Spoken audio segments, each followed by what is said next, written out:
was the most creative, self-taught artist I ever knew.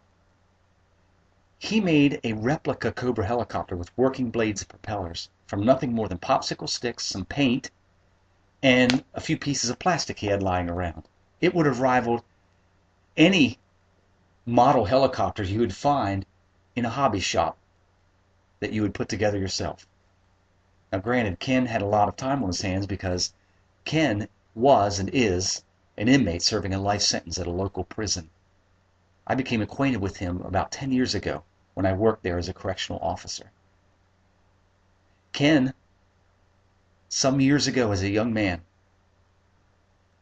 was heavily drinking one night, he and his friend. The two of them got into a heated argument and they scuffled over a gun. The gun went off and killed his friend. The Ken that I knew was nothing like the one I would imagine would be involved in an incident like that.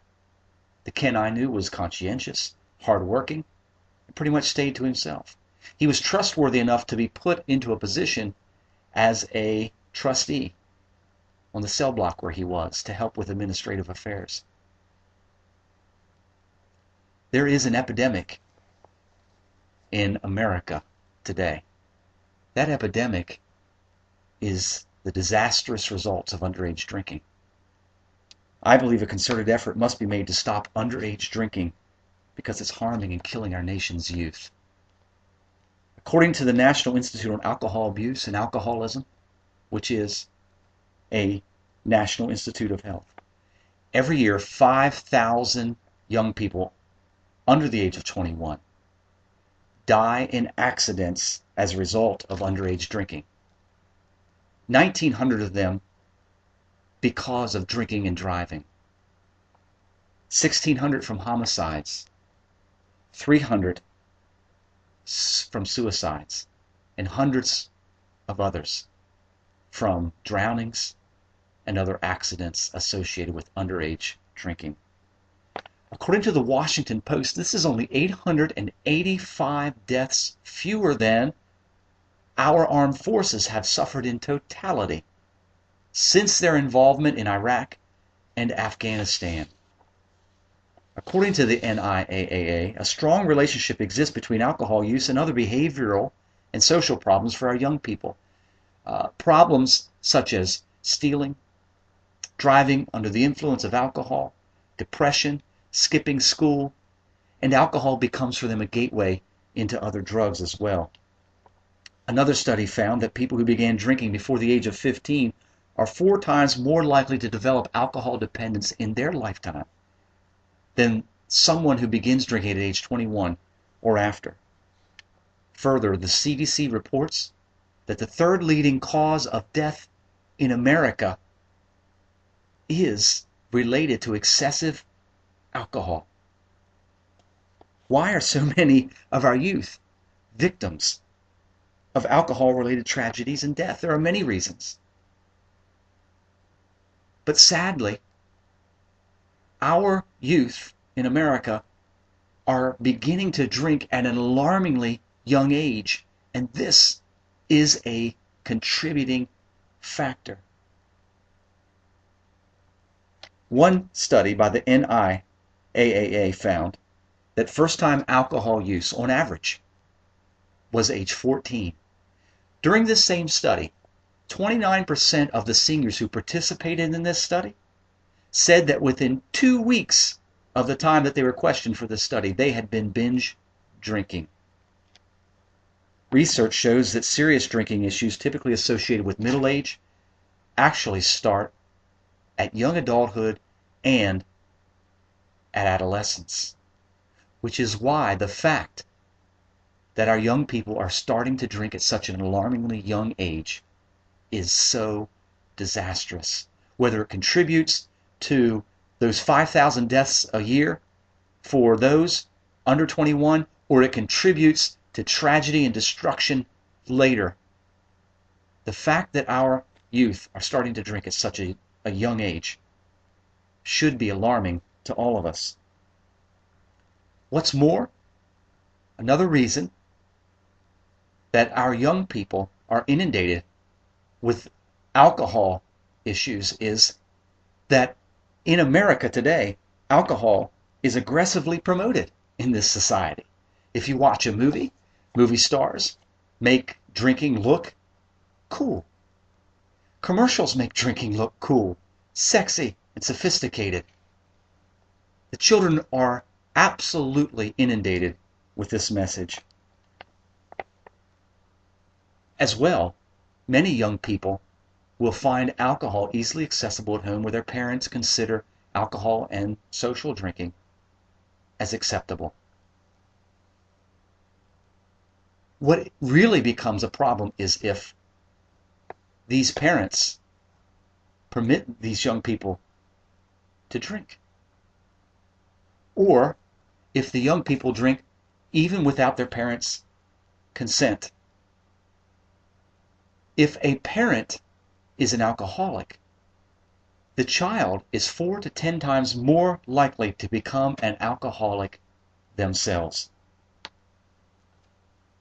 As well as these factors contributing to underage drinking, many teens and young people are thrill seekers.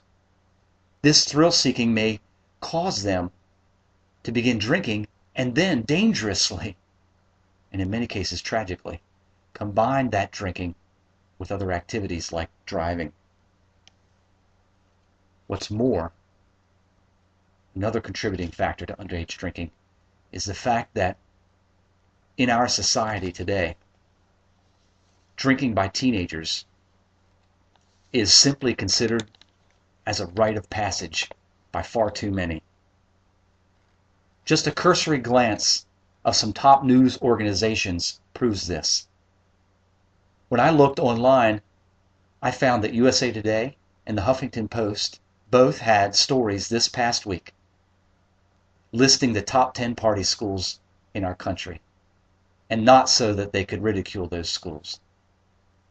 But what is even more appalling to me is that the institution that's responsible for producing the SAT and other scholastic works, that institution publishes its own list of top 10 party schools every year.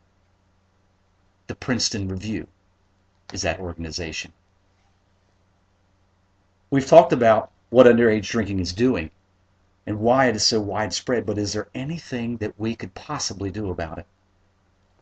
I believe that we must make an effort to do something about it, given the disastrous results that are often associated with underage drinking. Some would argue that in America, we should accept that youth will be curious about alcohol and not treat it as a forbidden fruit, so to speak. Thus, we will make it less appealing to youth. These same people often cite Europe as a place where underage drinking is not considered to be so unacceptable by many.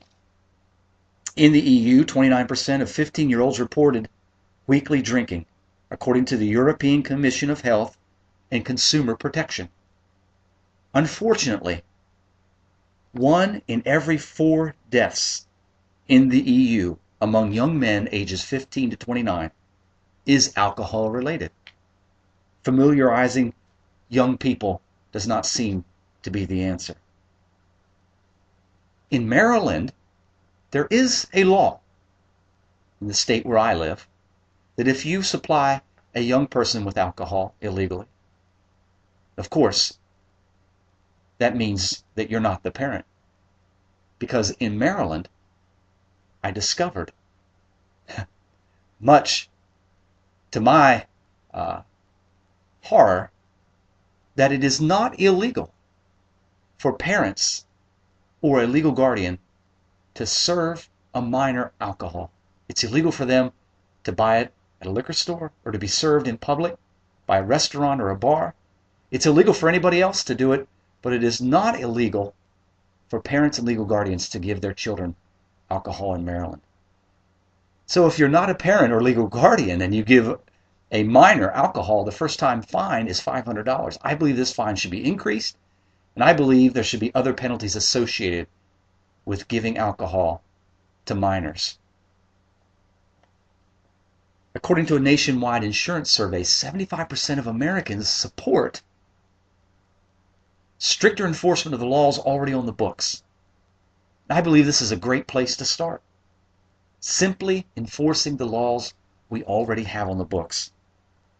Furthermore, I'm in total disagreement with the law in this state that says it is acceptable for a parent or a legal guardian to serve their child alcohol.